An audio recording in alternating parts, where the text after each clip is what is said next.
जे नव्याने स्वयंपाक करणारे आहेत ना त्यांच्यासाठी एक छोटी टिप आहे बरं का. जर एखादा पदार्थ तुम्ही करत असाल त्याची पूर्वतयारी सगळी करून ठेवली, मसाले, मीठ, भाज्या चिरणं, तर या सगळ्या तयारी करून ठेवली ना तर आहे ना ते पदार्थ करताना धांदल उडत नाही आणि तो पदार्थ अप्रतिम आणि परफेक्टच होतो.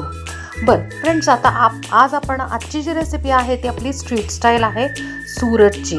आज आपण करत आहोत मिक्स व्हेज पनीर घोटाला. नाही, नाव ऐकून तुम्हाला खरंच हसू येईल पण अप्रतिम लागते बरं का.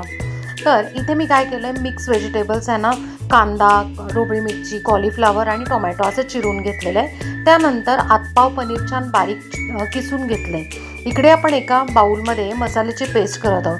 पावभाजी मसाला, लाल मिरची पावडर, काश्मीरी मिरची पावडर रंगासाठी, त्यानंतर मीठ, आलं लसूण पेस्ट, थोडंसं बेसन कशासाठी माहिती आहे का, तर ज्या वेळेला आपण ना हे पनीर घोटाला करतो तर ते ना थोडंसं पातळ असं मिळून येण्यासाठी आपण बेसन घालतो.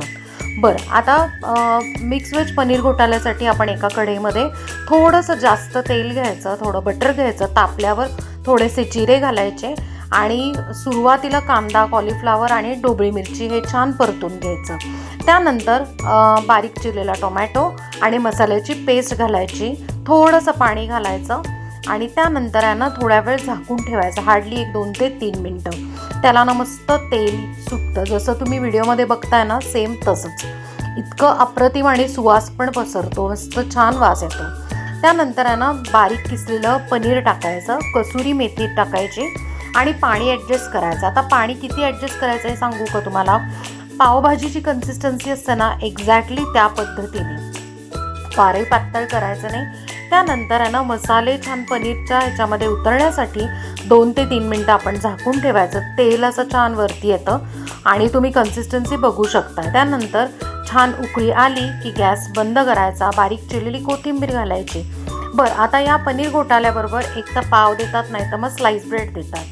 तर स्लाइस ब्रेड भाजताना किंवा पाव भाजताना काय करायचं आहे, एका पॅनवर आहे ना थोडंसं तूप, तेल, बटर काही घालू शकता तुम्ही, ते घालायचं. त्यानंतर थोडं मीठ, तिखट आणि त्याच्यावर स्लाइस मस्तपैकी कुरकुरीत भाजून घ्यायचे आणि हे स्लाइस गरमागरम आहे ना पनीर घोटाल्याबरोबर सर्व करायचे.